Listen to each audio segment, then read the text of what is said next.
Welcome to Dad Space. Dave here. Nice to have you with us, Dad Space. Today we have Kristin Birdwell. Kristin is an author.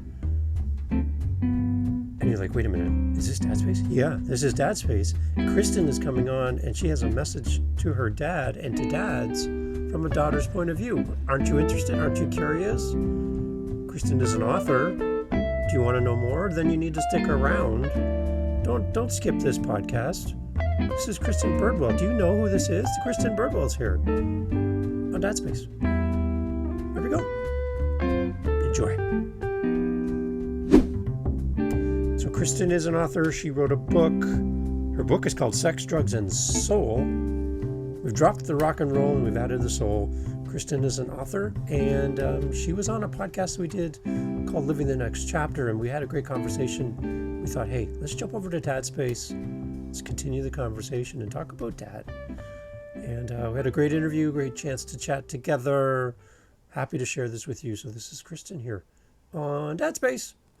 Enjoy. And go check out her book, check out all of her stuff, and let her know that you heard her episode here on Dad Space. If you're a dad and you're wondering what that daughter thinks of you, here's an episode for you, just for you to ponder and hear from Kristin on Dad Space. Here we go. We figured out the buttons. Welcome to Dad Space, everybody. Kristin Birdwell is here. Kristin was just on a podcast recording with me over on Living the Next Chapter. And you know what? We had such a great conversation. We had to do this again. But now on Dad Space, Kristin, welcome to Dad Space. Glad to have you here. How are you? I'm stoked. I'm happy to be here. Yeah, so I'm stoked. two podcast recordings back to back in the same day. Are you like a podcast fan? Like, tell me about this. I love podcasts. I think it's like one of my favorite ways to consume information and also share. So I am a huge fan of podcasts. Okay, so I love asking, do you have any like fun podcasts that you listen to that make you smile? Anything that you're like, this is a great one? I have one that I listen to. I mean, it makes me smile, but it also, I feel like I'm nourishing my soul when I listen to it and learning about all the spiritual things that I want to dive into. And it's called The Soul Collective. It's so good. Nice. Yeah. Okay. So when I have to laugh, I listen to Smartless. It is Sean Hayes. It is Jason Bateman and Will Arnett. Ooh, three of okay. them. And what they do is they have like a celebrity guest comes on, Mike Myers, something like that, right? But only the person who got the guest knows who the guest is. The other two don't know. Oh, cool. And then they have their camera covered, and then they take the camera cover off, and it's Kamala Harris or it's whoever, right? It's this amazing guest. And then they get to ask them questions. It's like an hour interview. So much fun, and the three of them are hilarious together. So Smartless, that's awesome. Smartless is my big one. I have a question. Do you watch the video, or do you mainly just listen to them, or like what do you prefer? I like the video version because it gives you another element. You get to see the cool microphone that your guest has, things like that. That's always awesome. I love the connection of seeing the visual side of it, but for most times I'm listening to the audible version. I'm doing something else at the time. Yeah. But I love the option of having the video too. It's always good. What about you? I tend to, I listen to Call Her Daddy, and sometimes I'll watch the video on that. Daddy. And then, but usually it's same as you. I just like have it on while I'm driving or listening to something, cleaning, it's like a twofer. I feel like I'm doing two things at once. Well, see, there you go. So you're going to have to listen to this episode of Dad Space because our guest today is amazing. I'm going to talk about our guest. Kristin is on Dad Space today. Kristin is an author. I don't know if you met her. She's an author. She's just an amazing person all around. She loves lighthouses, which I found out in another episode. Kristin is, she wrote a book. And again, I'm introducing her to you like you've never met her, but Kristin wrote a book, Sex, Drugs, and Soul. And glad to have you here. That was really Yeah. weird, right? It felt like I was talking about you, but it is you. That's kind of odd. Okay. Anyways, It is me. um, I am totally still getting used to being called and calling myself an author too. It's only been like 3 weeks, coming up on a month ish. So I, that's cool. So, okay. So this is Dad Space. This is a podcast that we created to support dads, to give voices to dads, but also to mm, encourage dads mm, and share our dad's story. Now, having you on today is so unique because you have a perspective on dads from your life growing up, and I'd love to share that a little bit. You mentioned before we hit record that there's kind of like three dads that you kind of have in the back of mm-hmm, your mind when you wrote your book and as you do all this stuff. mm-hmm. Can you share a little bit about that? Yeah, so my book is a really big examination into my daddy issues. No, Yeah. I'm kidding. In some ways, but no, it explores like the wounding, the abuse, and loss of my three dads: my biological dad, my stepfather, and then the sugar daddy guy that I was romantically involved with for on and off for 7, 8 years.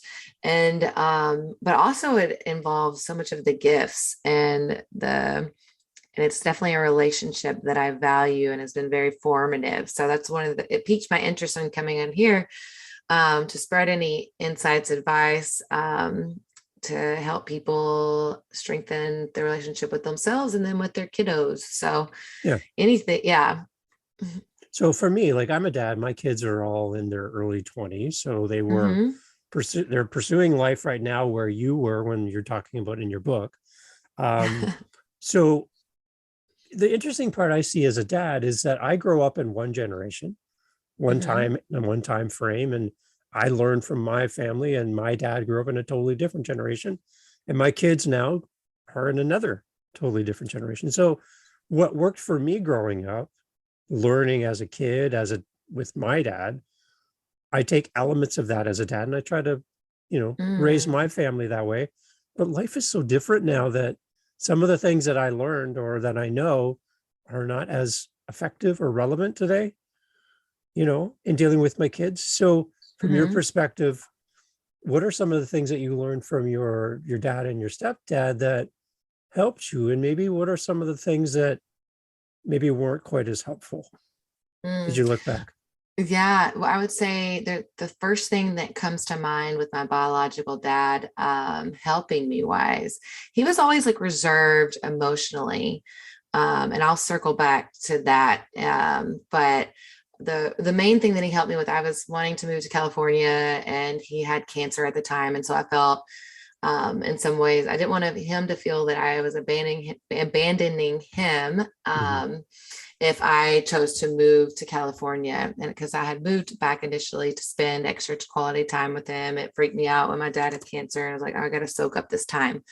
Um, that being said, he was like, Kristin, sometimes you got to quit worrying about making everyone else happy and do what makes you happy. And so that was a big lesson and turning point in my life. Awareness of my people pleasing at the time. And then also, how can I align with what will make me happy in life and act accordingly to that. And then on the emotionally reserved side, like I know that he had like some wounds. He had lost his dad at a young age, very protective, vulnerably, even though I believe that vulnerability is so Yeah. beautiful, that I would have loved to have those feelings expressed more often. Okay. Yeah. Yeah. For sure, for sure.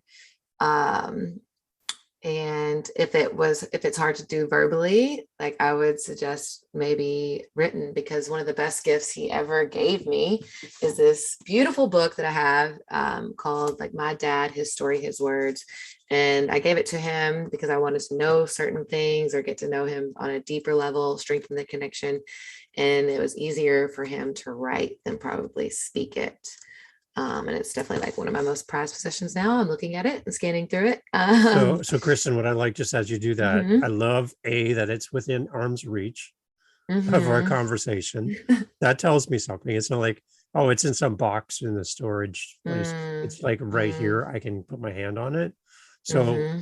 I celebrate that. That's amazing. First of all, very subtle that you just happen to have it right there.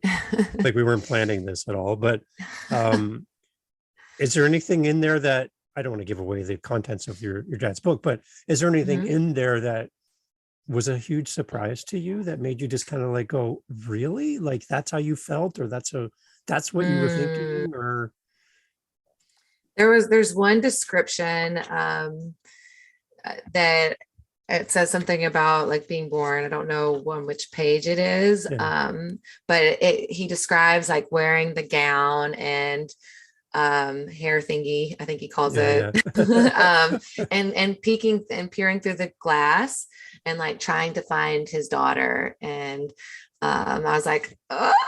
Oh gosh.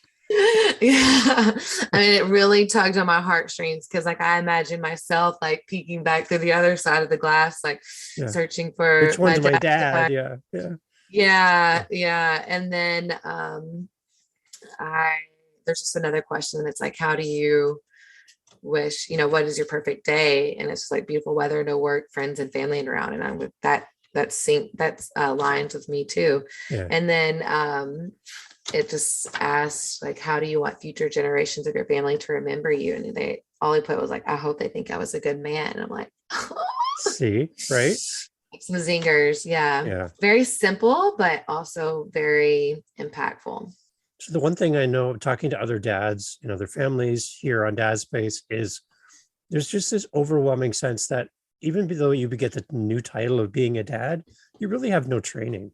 You have really no resources. Like I remember taking my daughter, who's my middle child, and we're walking to the car from the hospital to leave to go home. And I'm like, nobody's coming with me. Like, you guys just trust me to take care of this girl? Like, really? Like, I have no idea what I'm doing. And Mm, you guys are all okay with this. Like, the nurses mm, aren't coming, the doctors aren't coming, nobody's coming. They all wave yeah. at you, like, bye. You're like, Yeah. and the reality of, oh my gosh, I'm responsible for another life. Mm, And I'm not even a complete person myself. And now I mm, have to help this person build a future and build a life when I'm not even together. Right. mm, And mm-hmm. even though we might have that air of, I got this together, I know what I'm doing, deeply inside, speaking as a dad, there's a lot of times when we don't have a sweet Yeah. clue what we're doing.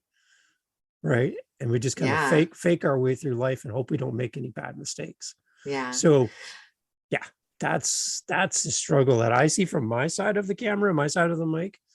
Mm-hmm. It's just, there's just a lack of resources, a lack of community for dads. Yeah. And oh, well, that's good though. Then you're being proactive and helping create more resources and all Yeah. that. Because yeah, I imagine like you back in the day, generation, now it's you can log online and like find blogs or different communities or something like that. But I mean, whenever you were leaving the Yeah. hospital, whenever my No. dad was leaving the hospital, not as much was available unless you like cracked open some book. But even those I think are even more geared towards like the feminine, Yeah. the female, or the motherly role. Why do you Yeah. think that is? Mm, I'm not sure.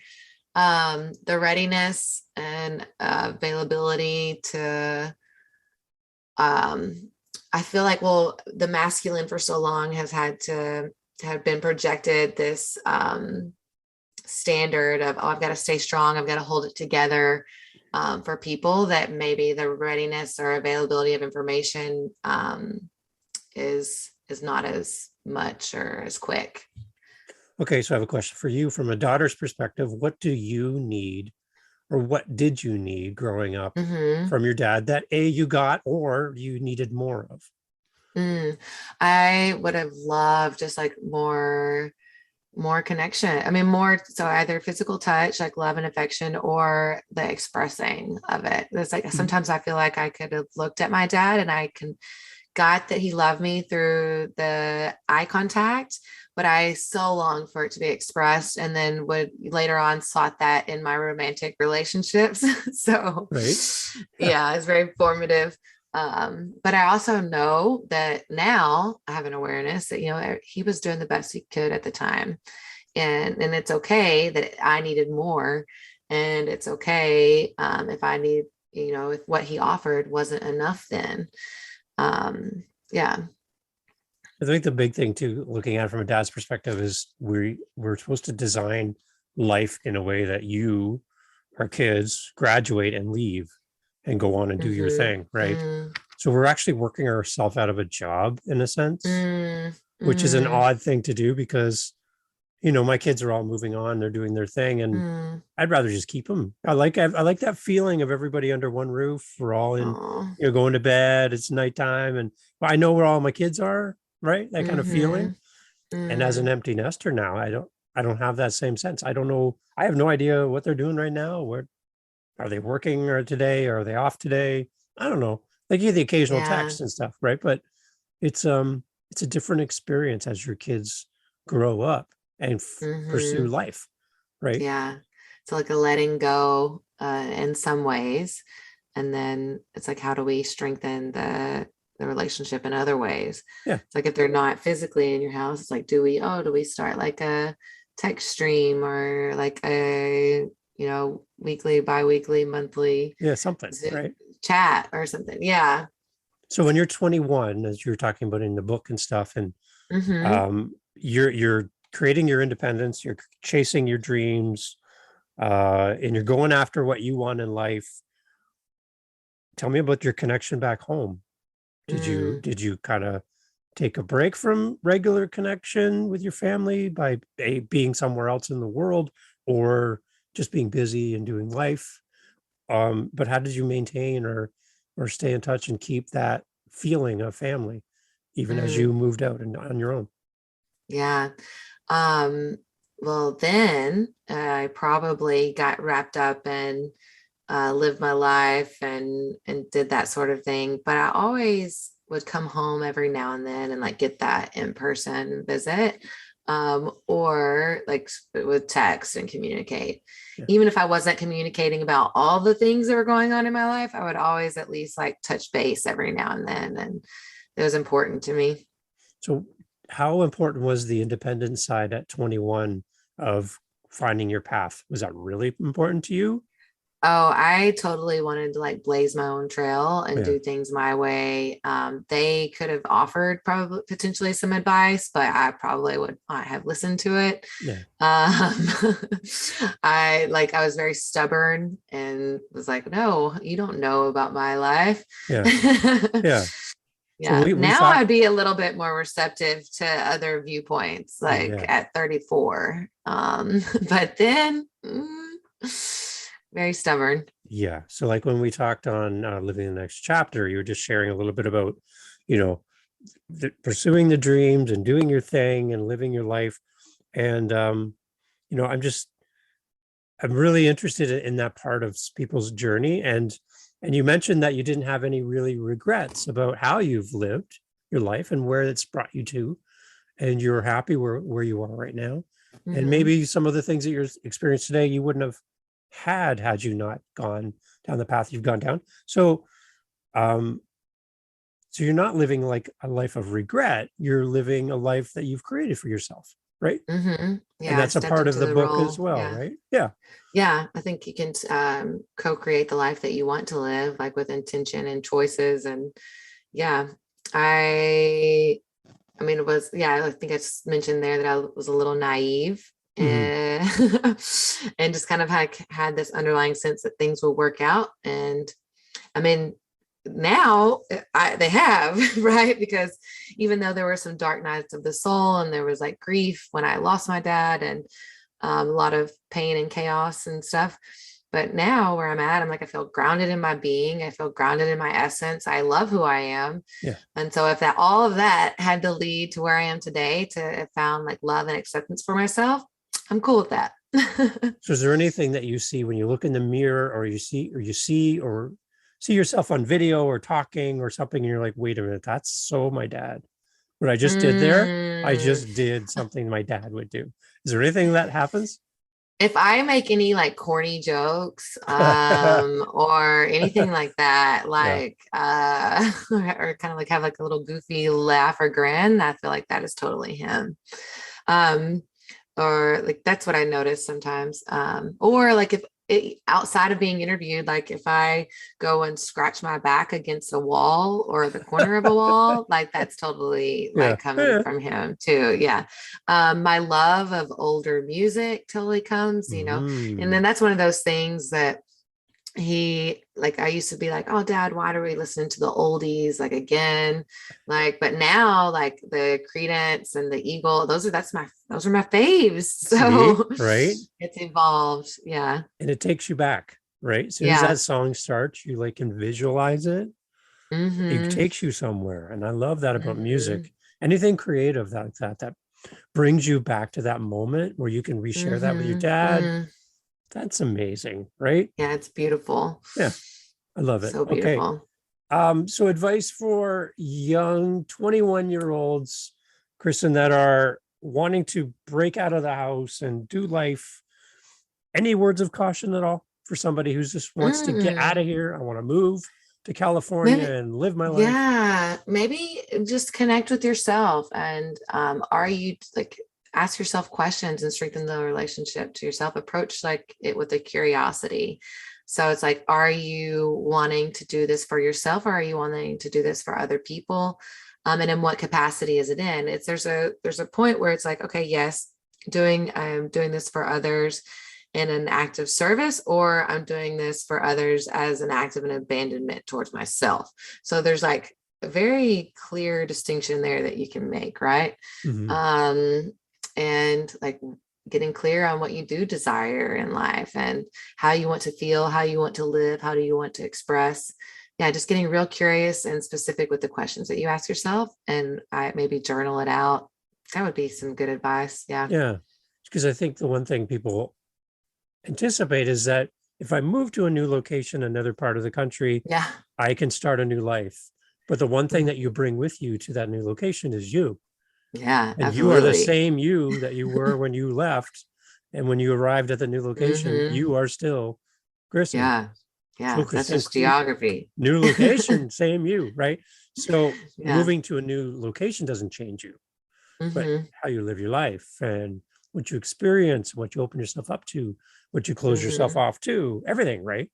That's Hmm. that's how you change you, right? Hmm. So don't think that a location is going to make things better Yeah. or worse. You're bringing you to the location. So that'd be Hmm. the one thing that I would probably Yeah. suggest, right? Like Yeah. if your parents are over demanding and you don't have freedom, so I'm going to leave. Well, you're going to have some of that freedom that you wanted, but you're still going to be you, Hmm. right? And you still need family, you need connection, you need community. Hmm. It's a need that we all have, right? Hmm. So Yeah. And I have definitely acted from the hyper, like I think that hyper independence is a trauma response. And, mhm, whenever my dad died, I definitely like tried to isolate and become an island. And yeah, like you said, like we definitely need that community. And though for a while I'd stepped into the role and shoes of like I'm strong enough to handle this on my own. I don't want yeah. anyone to know or see me in my low points. Um, but now I know that I can, like to ask for what I need and to seek out the community and whatever it is that will help support that. So if we kind of did this a little bit on living the next chapter, we kind of took you back Mm-hmm. to 21-year-old Kristen. Let's do that Mm-hmm. again here on Dad Space, but this time as 21-year-old Kristen, what would you like to say to dads that would help dads with 21-year-olds who are on this Mm, porch, on the step, ready to go? What did you need? And what could dads do for their kids right now, today, listening? yeah, I would have loved to just, even if it doesn't feel like it's always being received, I would have loved even more communication. Um, and maybe that's just a conversation to be had between both parties about talking about boundaries and fears and desires when in the realms of that relationship container. Um, I would have, looking back, it's a lot easier to say that, to have that conscious perspective. But had we both communicated those things, it would have, I felt like, led to a more harmonious relationship. Mm-hmm. And so, Yeah. I think the other thing too is looking back at my youth as well. You're young, you think your parents are out of touch, dumb, whatever. They don't know what they're so Mm-hmm. behind. But then as you get older, you realize, wait a minute, they're actually quite smarter than I gave them credit for, because Mm-hmm. now I'm understanding as an adult how tough life is. I'm Mm-hmm. not under that shelter of home anymore. I'm not under that roof of my parents, and I'm having to fight for my survival and figure stuff out. And then you realize, well, my mom, my dad, my stepdad, they're actually quite smart and they Mm-hmm. are a great resource. So I need Yeah. to keep that bridge open, that communication Mm-hmm. open, right? For sure. And then also just recognize the intentionality behind it. Like, I sometimes today I'm in a different realm. Like my mom will text me because, and depending on where I'm at my day, sometimes I get annoyed. Yeah. But then I just remind myself, it's like, no, I value this relationship, this communication, and it's coming from the best place. It's coming from this place of love, even if it's not always like what I desire in that exact moment. Does Yeah. that make sense? So I I don't think know the if, same applies to yeah, like yeah. father relationships. So Mhm. I don't know if you're like, if you're a boxing fan by any means, but there's a thing that happens within a boxing match if you ever watch on TV or go to a live one. When the bell rings and the boxers go back to their corners, a stool comes out, somebody comes out to kind of clean you up, another person's there to get you back into your headspace correct. And Mm, those are your two or three people, and mm, they're in your corner and they're mhm, there to help you refocus you and get you back out to life, mm. right? I love that. So in our life as kids, as dads, we all need somebody in our corner that when life beats us up, that there's another round coming, Kristin, we have to get back out there again. We need somebody to kind of build us up. So it could be a text from a mom, it could be Hmm. something, right? Those are your people who know and love you more than anyone in the stands, and they know who you are and they know how to flick that switch that puts you back in the game because they know you so well, Hmm. right? So tell me about maybe some of your people in your family or your friends that know you and love you in that way, that Mm, when life beats you up, they know how to reset you and get you back out there. Who are they? mm. Oh, definitely my mom. Like she always gives good advice, support, encouragement. Like whether that's an uplifting video from YouTube or the ability to listen and witness like whatever it is I'm going through. Because sometimes I think that sometimes we don't always necessarily need the like insight or guidance, but we just want to be seen and heard Yeah. Yeah. in whatever it is that we're going through. So it's like having the like, can you just off? She sometimes like she's great at just offering that space that I need. Yeah. And like, and then I can also ask for more support whenever I need it. And then I also have like some select friendships. So like they offer support, whether it's humor or, encouraging words, or how I've helped them on their journey. It's like reciprocal. So they're Yeah. they're helping me in that moment too. And it's also relying upon my sometimes ability to ask for help or ask for what I need, and not anticipate and not expect people to be a mind reader Yeah. to know like whenever I need some extra support. So that's Great. another little element. Yeah. So if you had a chance to write in your book, Kristin, before we close off, the book that you reached out and grabbed from your dad, if you had a chance to write in Mm, your book, maybe what would be something you'd write in your book about your dad? mm, mm, hmm. Mhm. I'm like, I like when guests where do think. I? I love when guests think. Yeah. Yeah, yeah. Because I'm like, there's so much that, um, yeah, his fortitude, I think, is one of the things that I admire to have been through so much in a short period of time. And I hope now that like through the legacy of like my book and my journey and just like that his lives on. Yeah. He didn't choose to put his down into like, a formal book for others, but I think that his essence and lives on through the telling of mine. And yeah, I think so much of it too is like having a longing or desire for wanting to be proud of me. And I think that he would be today.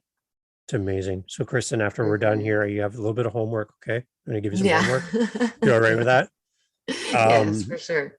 You've inspired me by your cool microphone, so I need to give you some homework. I would love for you to take that book out again and flip through a few more pages and just put a smile on your face and think about the guy that knew nothing and took you home and saw you through that window, like you talked about. That same nervous guy, afraid that he's going to mess up or do not his best in life. He did really, really well. And he left you some words for you to remember. And that's your homework. Just go through the pages and look them again. And again, like, I love it. I love that you could just reach up and grab that in a moment's notice. That tells me a lot about your relationship with your dad. That means something to you, right? I have all the things here. See? It's beautiful. Yeah, right? I definitely value that relationship. Yeah, my favorite picture of us is on our desk. I got one of my most prized possessions, the words. Yeah. So there you got you a little bit of homework today.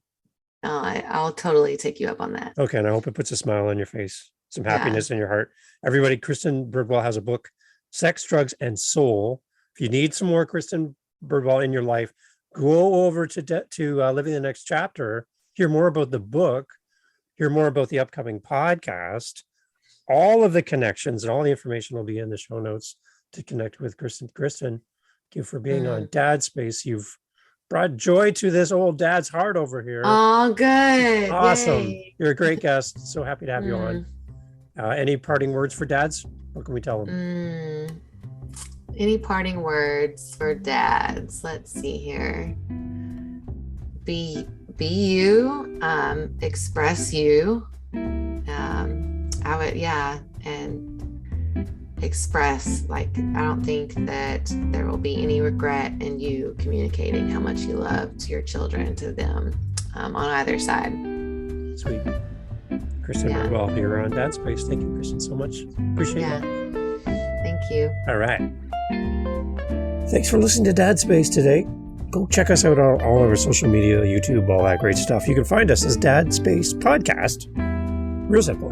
Dad Space Podcast, whether you're on Facebook, Instagram, TikTok, even YouTube. Email us, dadspacepodcast@gmail.com. We're always looking for great guests to come on the podcast. If you have any feedback for us, let us know here at Dad Space. Looking forward to connecting with you on the next episode, right here of Dad Space. Follow us on your podcast app for more. Cheers. To you, Dad. Thank you.